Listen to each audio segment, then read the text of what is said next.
Still hungry. All right, cool. So we'll kick this off. Hey everybody, what's going on? Jesse here with Josh to talk about... Jack. Hey everybody. So sorry. And Ian's gonna tell you, that'll be in the post-production for sure.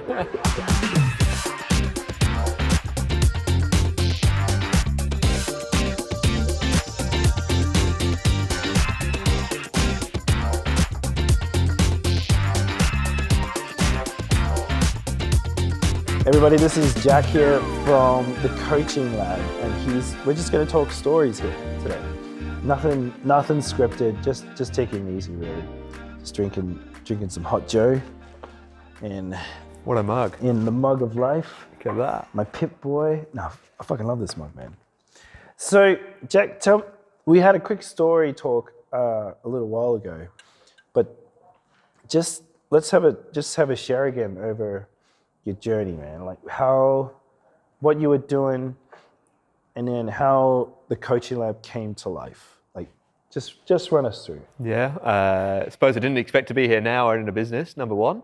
It was very unplanned, very unintentional to be an owner of a business that now ships a product to, everywhere in the world, which is pretty crazy. Bit of background, played hockey. Hockey was my sport. As a young athlete, always had aspirations to play for my country, England. Those went downhill pretty quickly, about 18. My coach said, come and do some coaching. I said, oh yeah, of course. It was a bit of easy money in the summer. Why did it go downhill? What happened? Selection tournament, 9 of my mates went on to play for England out of 18. I was one of the 9 that didn't. I look back, it's probably one of the best things could ever happen. One of my mates is off to the Olympics next month. But for me, it's probably one of the best things that had happened because it opened up doors. So they were like checking you against the other guys, and you just didn't cut mustard? Is that it? Yeah, I probably didn't realise what the opportunity was. Didn't quite see the carrot at the end of the stick, thinking actually this is possible. I probably took it pretty easy and never had parents that were pushy or into hockey compared to some other. So I just turned up and played and probably took it quite chilled compared to some of the others and didn't really know actually I was quite close, but not close enough. Yeah. So then that happened, and then what was the next steps? Went to university, again, unintentional, dyslexic. I never thought I'd go to university. Did a sports coaching science degree. Coming from the UK, you love football, love soccer. So I spent a bit of time in football academies and seeing all these different coaches going on. Came to my final year of study, had to do a dissertation on psychology. Great, fantastic. Did that. Did a 15,000 words dissertation study, which was awesome. And the byproduct of that was now the business I own. So you took those two, and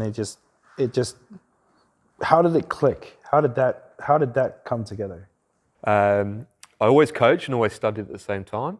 So you could see the academic, which is not very real life, and then you could see the coaching, which was real life. You could see the challenges that individuals having, players were having. I was young enough to connect with the environments and the athletes I was working with, and just thought, there's something here. This research needs to be accessible, but not in 15,000 words. So match play cards as a concept was born out of a dissertation. Yeah.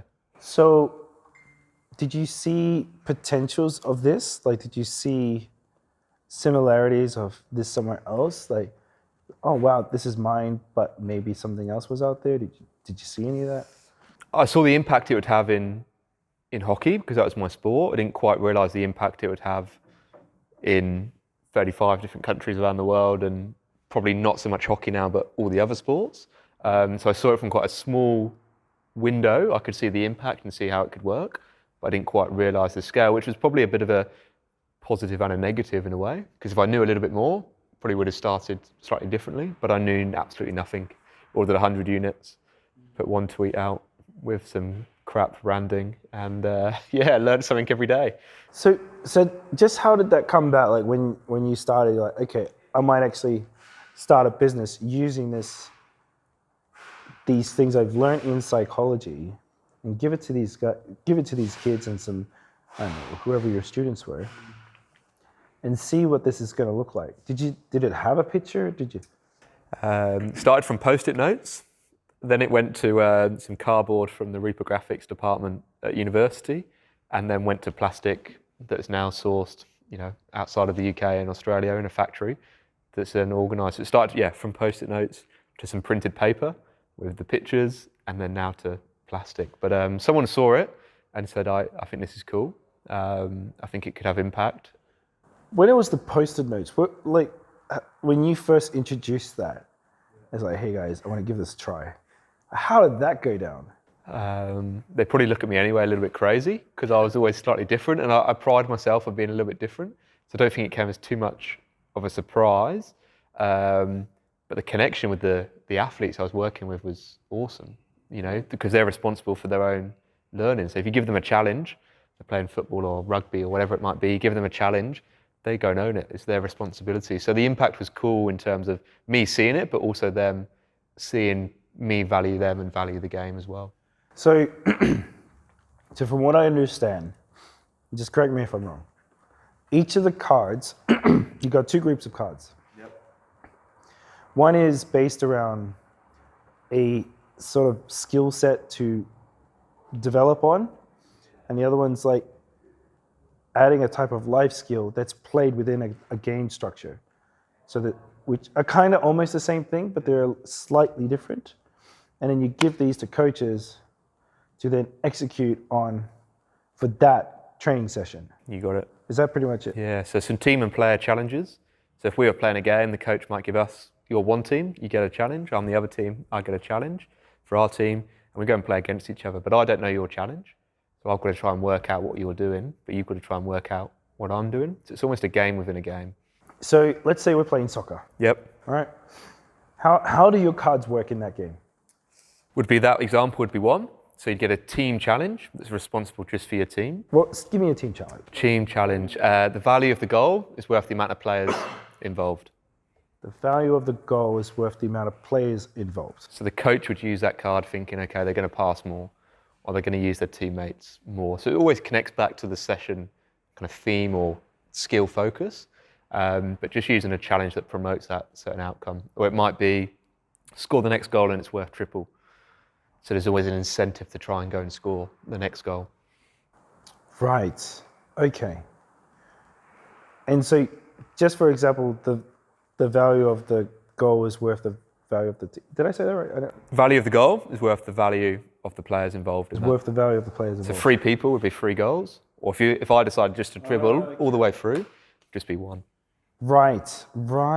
So therefore, you're forced to, and then that would get measured at the end of the game. Yeah, and reflected on at the end. Yeah. But you don't know each other's goal, each other's card. That's the skill of the coach. So I think one of the big things was sort of skill of the leader. So you can either keep it secret or you can tell everyone. Both would have different impacts. If you told me what you were doing, we'd have an advantage because we'd know exactly how to play. But if we didn't know, we'd have to think in the game and not have that advantage because we're just like, what's going on? We've got to adapt to what's happening in front of us. So you've kind of made it where you've got the traditional game structure. Yep. And then your cards, when given to them, would just create variations of the game, almost to quite a large volume. Absolutely. Like mods to a computer game. Mm-hmm. So different levels, different scenarios to play through. So the game is football or the game is rugby, but actually within that, there's another game going on as well. Interesting. And this showed a lot of interest. Like this took off. Ordered 100 units in November 2018 and pretty much sold them within 2 months with 1 tweet. And I thought, it'll just be mates that buy them. And it turned out pretty quickly that it wasn't just mates. And I didn't know, the first couple of orders, I knew the people ordering them. And I could see the chain of communication almost. But then after that, it's, loads of different people. Mm.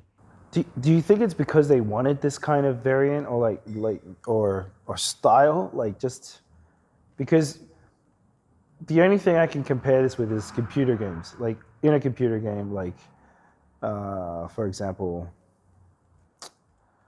I don't know, let's say Daisy or something like that, where you can add a mod on top of it and it can change the style of the gameplay. and you could add in different variations to it. So, and because kids know that's a possibility, or Counter-Strike, a huge one, you can chuck a whole bunch of mods in that, completely changes the game altogether.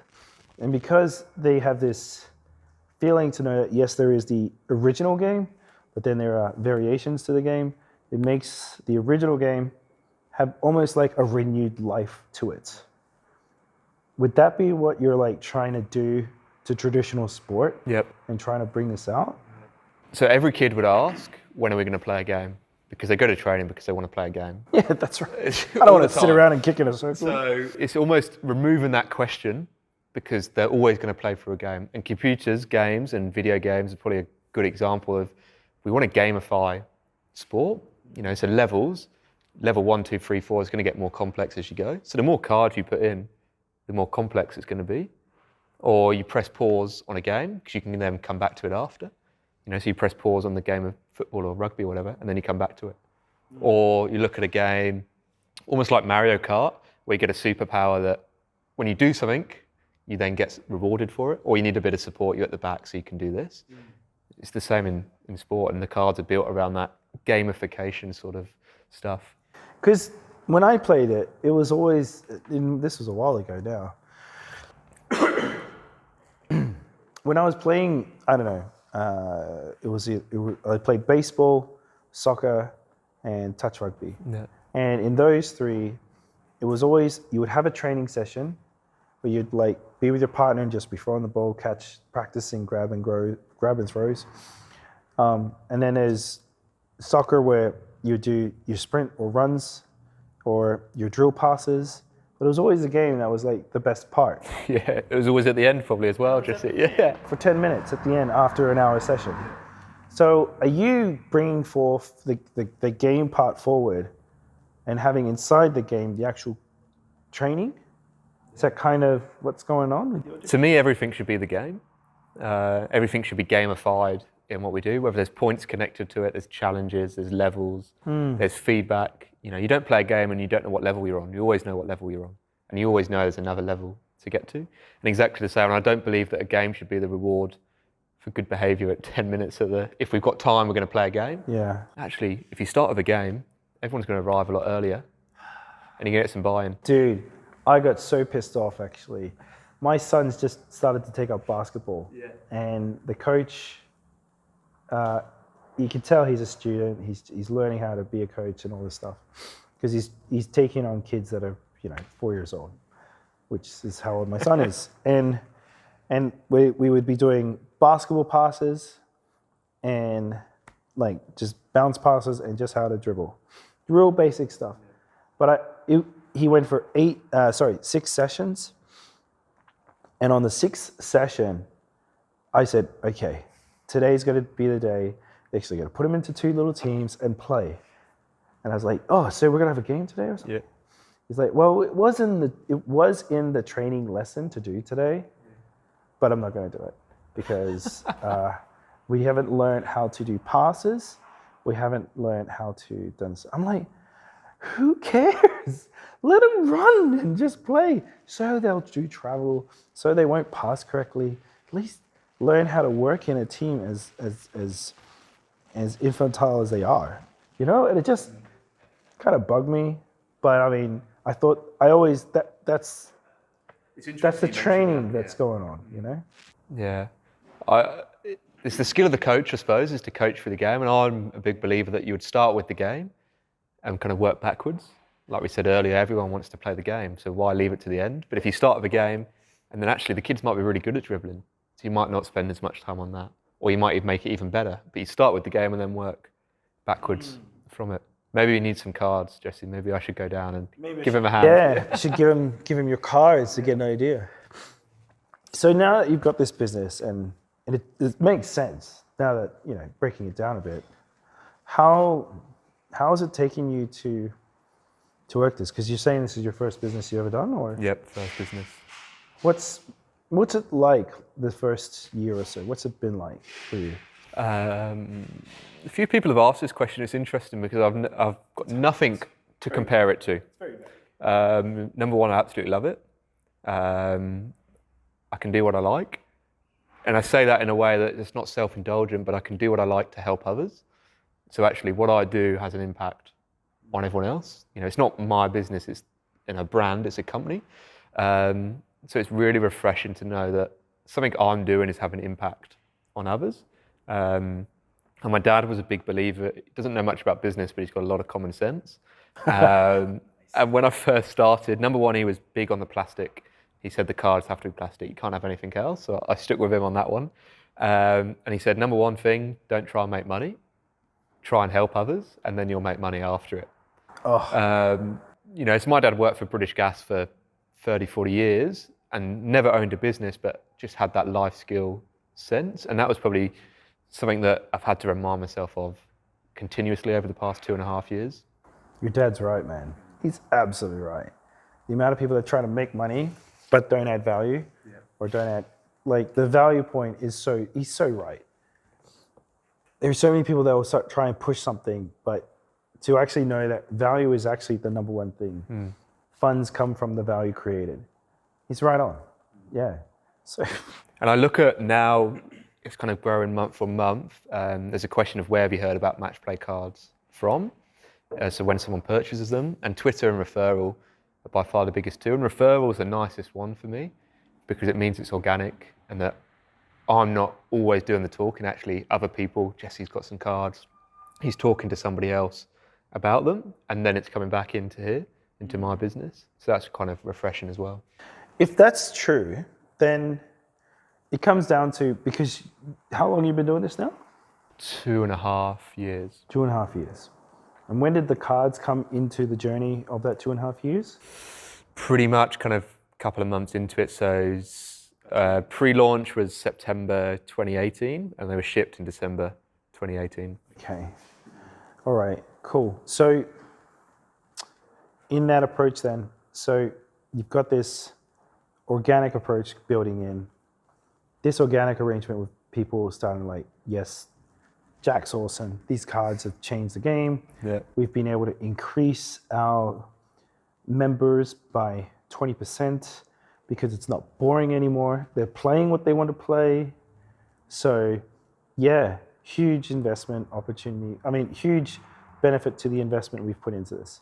Stuff like that, yeah? Yeah, massive. So if you know that is a huge benefit to say, because this is something that's true. And when I was working for the Shire of Wongan Hills and in community development, sporting teams, coaches, clubs, they always ask this one question: how do I get more members to join my club?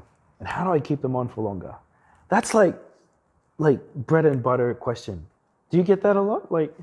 I believe that if you give a good experience, you'll have people stay. And it's always a sign of an environment that I always say to coaches when I go and do like consultancy or whatever, don't be somebody's last coach. So you're coaching a team, Jesse, but actually 5 of the 15 kids don't come back because they haven't had a good time. That's their last coach they might have. So always give a good experience, and coaching through the cards and using that sort of games-based approach will give a good experience, and they're going to feel valued. And if anyone feels valued, they're more likely to come back. Yeah, absolutely. So, so based on your marketing, just looking at your business marketing now, if organic's been really strong, have you found, like, if they're going to be doing referrals and you're not doing paid advertising per se, how can they find out more organic information about the cards and what it is? So they read about it. They're like, I see it on Twitter. Yeah, this is really cool. It's worked. Great. How did it work? What is it doing? Like, where do they find that information? It's interesting. One of the things that I started with when we first started the business was we'd never sell a product. We'd always sell a story, in terms of, you can see the cards, great, fantastic, but the question you'd ask yourself is, well, how do they impact me as a coach? So actually we'd never say, go and buy them. It would actually be, here's a story about how they have an impact, and share a snippet of that. So actually if someone's scrolling through Instagram or Twitter, they see, actually, I connect with that. I have the same challenge as that. So they're already one step ahead in terms of hopefully going to press purchase, because they can see an impact through it. So that organic way of sharing a story or sharing an experience from someone else, rather than just pushing it down their mouths.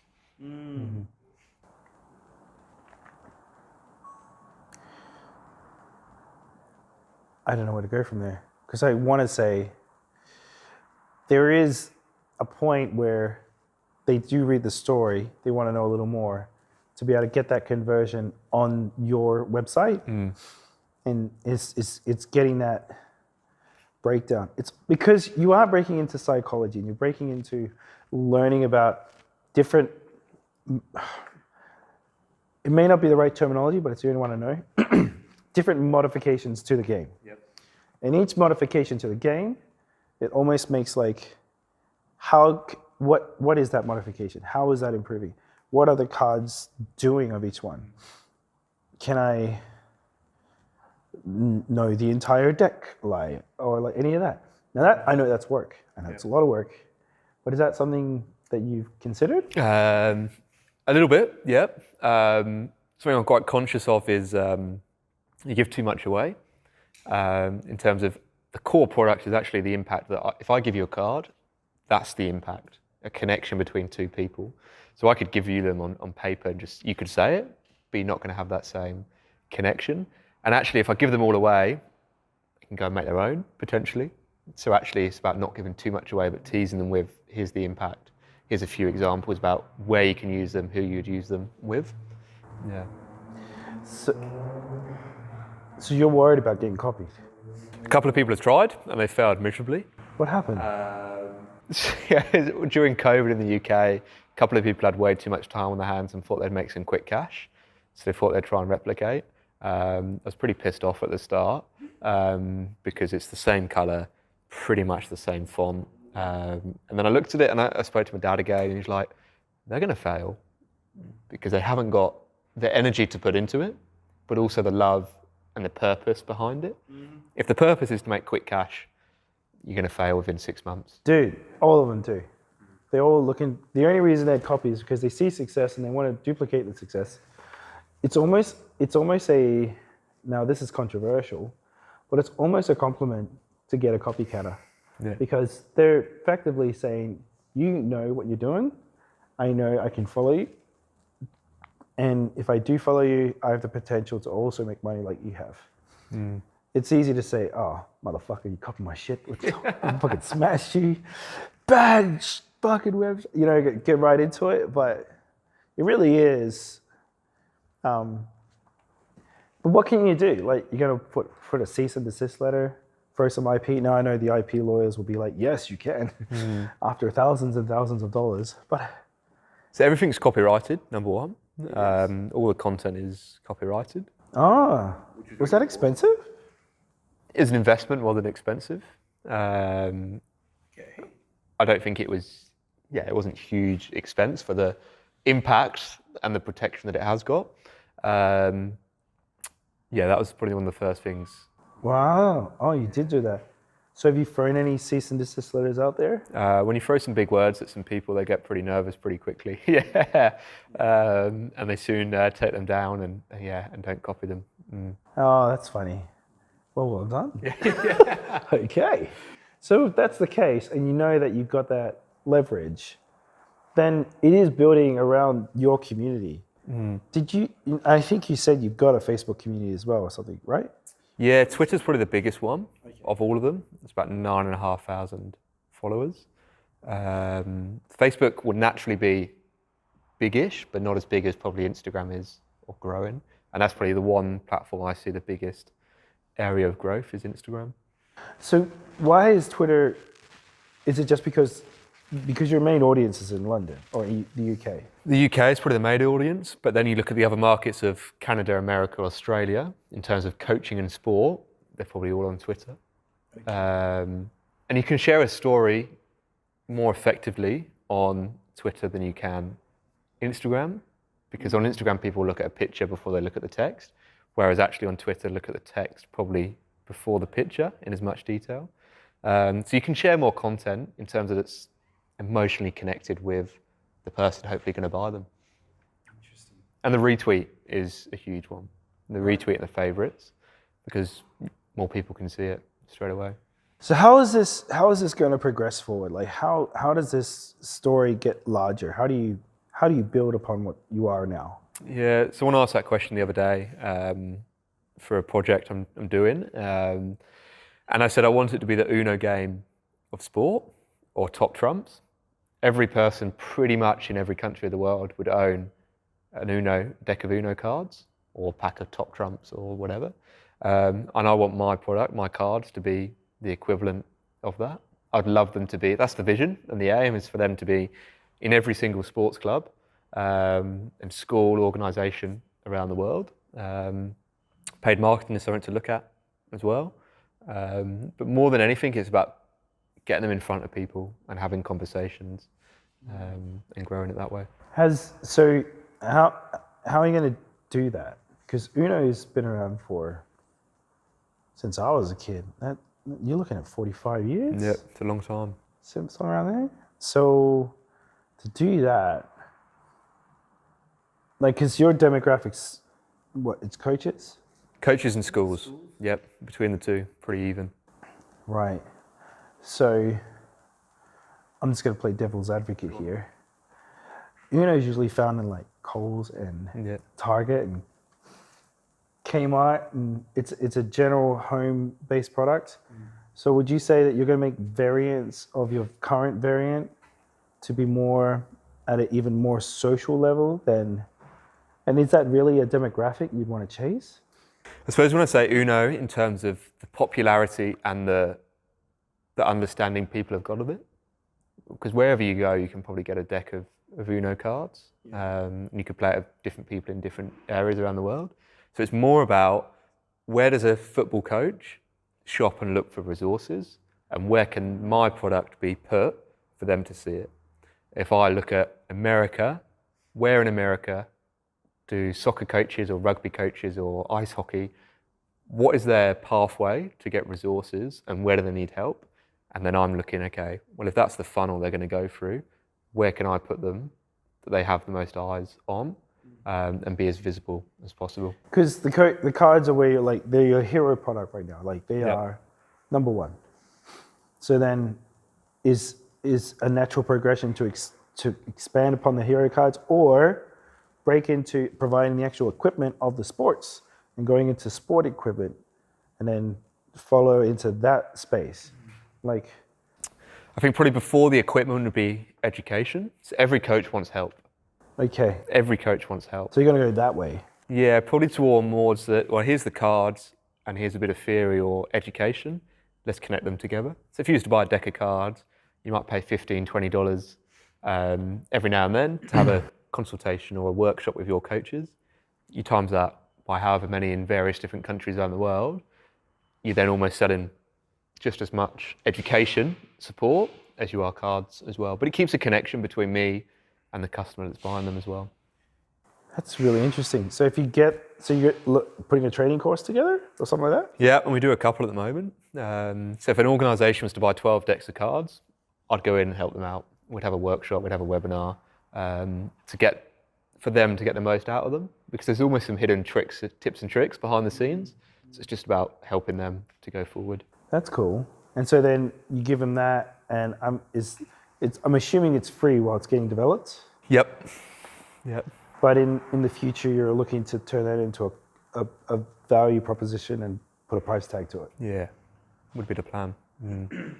What, I know it's early, but what do you think that would look like? Like, if just talking casually. I think it'd be a series rather than one-off. And I say series because it's then different contact points and touch points throughout. So you can buy a deck of cards and you have a workshop the next day, great. But actually, we haven't got any feedback and we haven't had a connection with you. So it might be every 3 months, there's some sort of workshop or video available, course available to pinpoint through. It'd be accessible in terms of timing. It wouldn't be an hour and a half long. It'd be quite bite-sized, small, chunky stuff. Because the life of the coaches, they probably haven't got an hour and a half to sit down and listen. But it would be online, because now the world's changed where everyone's pretty comfortable on Zoom. But coaching is about people, so where possible, deliver those in person as well. So to go to scale, like, just to match up with what you were saying there, what it could look like, and the projection of like, everywhere. I know that's not what you were saying, but like have a deck of cards in every country based if there's a sport being played there. Is that probably? Yep. Yeah, okay, cool. So let's say saturation in the US, the UK, Australia, Canada, France? Nah, just kidding. Do you want to give them the competition? Nah, just kidding. Or whatever it be, if it's going to be like that, if you're wanting to build that connection with the people, then having feet on the ground, which means you got to have contractors or team members that can have a salary to exist in that space to do those sessions.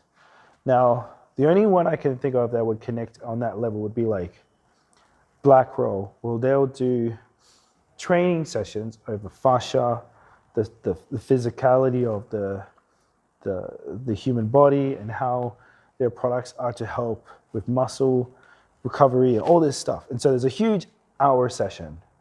And then at the end of the hour session, then the products that they just practiced with will be available for purchase. And the model does work, though in that model process, it is a time-consuming process, right? So that becomes taxing from a human perspective. So how could that be scaled? I look at the current challenges around it. It's a ship to 34, 35 countries, which is great, but all those countries aren't at the scale of the UK. And one of the biggest things around that is the cost of postage. So it costs an absolute bomb to ship UK to the US. And because it's only a couple of orders every month going, at the moment it's not, we haven't invested so much in that, but actually it's probably about stocking those products in those core areas of countries. So someone that goes to buy them is not put off, it's going to cost $30 to ship. So that's probably the first challenge, is to cut down that price, because we have the customers there, but it's how can we get even more customers? I see. So the product itself, so they've gone on Twitter. I'm in the US. I'm somewhere in West Virginia. Yep.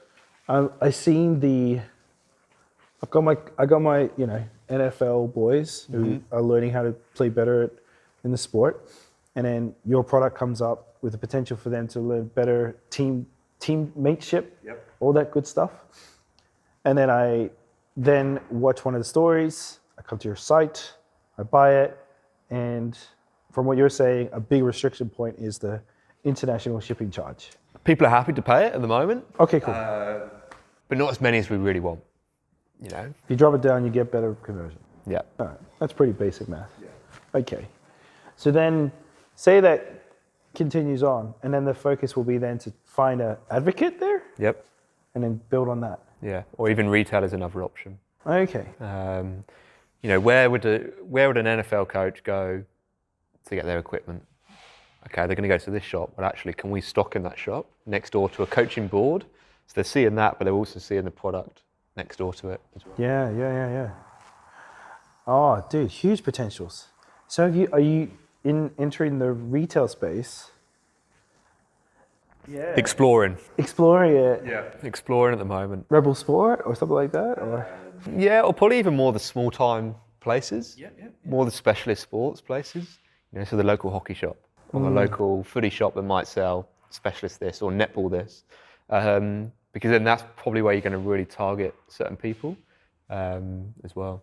I know of a couple of people who have come here before where they talk about their journey of getting it in, and like when it was the local shop, all they did was just walk in and start a conversation and just shook their hand and said, "This, you got to have it in your shop." Yeah. Are you looking to do that as well, or? I am. But I'm probably not the most confident individual in terms of doing that.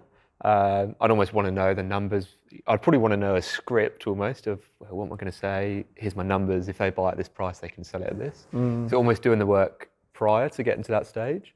But I'm biased, but because I can see it would fit in this shop and it would fit in that shop. It's just getting the behind the scenes stuff working. All right. So let's just say I'm a shopkeeper. Yeah. Let's just play it out. Okay, here we go. I'm a shopkeeper. I focus mostly on Australian football. Yep. Okay, and I got all the shirts, got all the gear, and you come in. What would be your initial thoughts to come at it, like to sell this product? I take you through a scenario. I went to an English, Yes. like a learning shop where you can buy resources and books and whatever. Yep. Just have a little look and then got talking to the person, and then my cards would never fit in that shop because it's not the right market. But the same sort of thing of we're talking.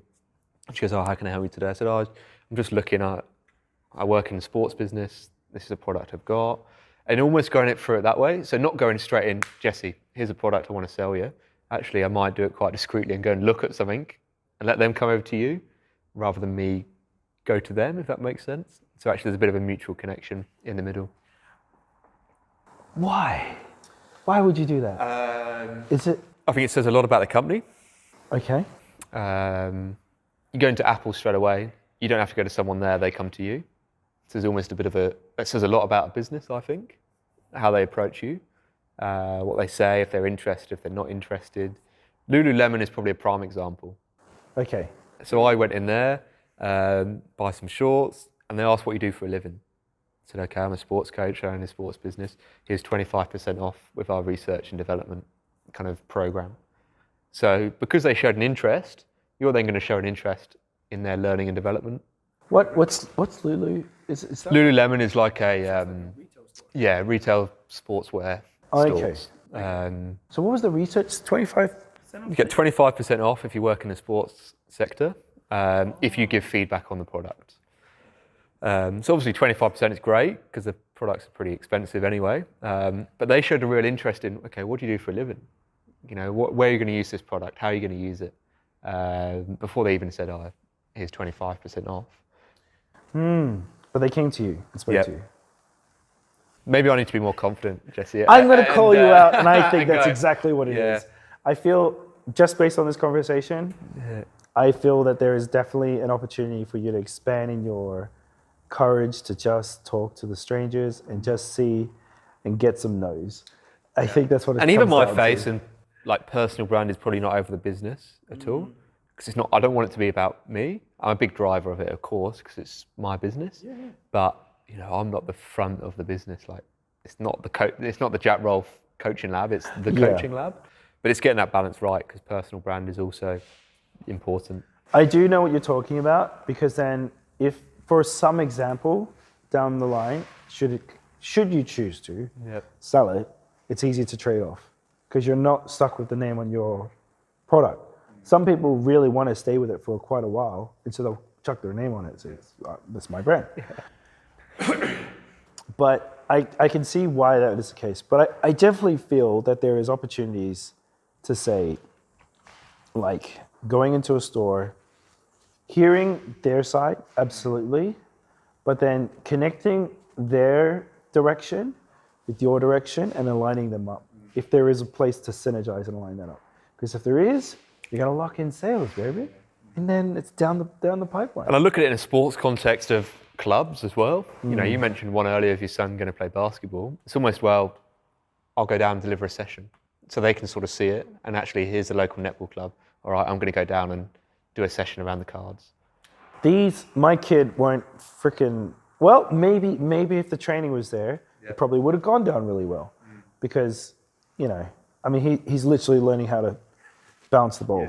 Like, that's it. And shoot the hoop. And basic fundamentals. So they're not in a point, maybe if he's like 10 and he's got a lot of those foundations applied together, pass, dribble, shoot, communicate, know the rules, big one, then it would make sense then, because then he's got the foundation of the game initiated, which then comes in your part, which is variations of the foundational game. Yep. So it almost makes your demographic above a certain age, because if they don't have the foundational game, right, then do the mods apply? It's funny you say that because the next product is based at the younger age group, based on feedback and me coaching. You see it. It actually just needs to be a little bit younger. So changing language, changing design a little bit, just to make them a little bit more accessible to those younger age groups. Just tell me what that looks like. What research you found? I suppose the design process, we had to think like a kid. So maybe the first ones we thought quite adult-like, you know, here's how we coach, this is what we're going to do, and didn't think about the kids as much as we are in this one. So actually, here's a 5-year-old. They go and play basketball, or they're playing soccer. What does that experience want to be like? What language do they understand?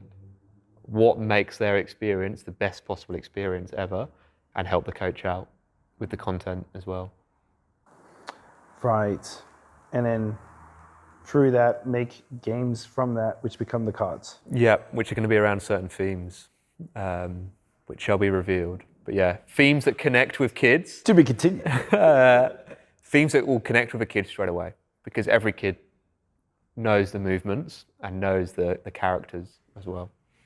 Interesting. Like, when you say characters, you mean like characters from Disney and Pixar and stuff like that? Variations of, yeah. Oh my God. My son knows Moana. Yep. He knows Lightning McQueen. He knows Jackson Storm. He knows Buzz Lightyear. Yeah. Like, they are by far. Yeah. Brett, like, every parent will be able to confirm with this. Like, yeah, one of those characters from Disney or Pixar or something, they're gonna know. The Lion King's a prime example. Yeah. Everyone knows everyone in Lion King, you know? That's true. That's true. So you're, and is it also because you're chasing after this because it's a larger demographic? Because there's more of them in the game at that point? A bit of both. Probably selling to those that have already bought them. But you look at a school is split into age groups. So actually, here's a product for the older age groups. Here's another product for the other one. So if you're going to buy that one, you're probably going to buy both at the same time. Cool. All right. When are you thinking that's going to? August this year is the master plan. Yeah. So designs to be finished in the next couple of weeks. Factory shipped, and then, ready to roll. Oh, so exciting. Dude, we've covered a fair bit. I can't think of where it's going to be, if this is where the project is going towards, so we'll bring it to an end. We do have businesses that are in the early stages, and we haven't really talked much about UX and UI and the conversion process, but it's more around the psychology of the sport and stuff. But if someone was wanting to start a business and go down what you've just gone through for the last 2 years, what would be something that you'd probably encourage them to look and take action on in that first couple of years? That's a really good question. Care for the people that purchase. To really care for the people that are going to spend their hard-earned money on you, because that's an investment in itself. Have a website that sells. Make it easy. I look at the conversion. Okay, someone finds out on Twitter, all right, I want to buy this product. Don't make them wait 5 minutes to try and find where the link is to try and buy it. So make it easy. And just connect with people. Have stuff that actually speaks the language and the emotional language to connect with people. That's cool. And love every minute, because it is cool. Yeah, it really is. Thanks for coming on, man. Thanks very much. So, you want to hear more about you out there in the world, Jack, or if you're in coaching and you say these people want to hear more about you or find you, how can they get in contact with you? Coachinglab.org is the website, and _coachinglab across all social media. And happy to come and hang out in some cool sports clubs and coaches and help kids and players have an awesome experience. Cool. Well, thanks so much, everyone. Take care.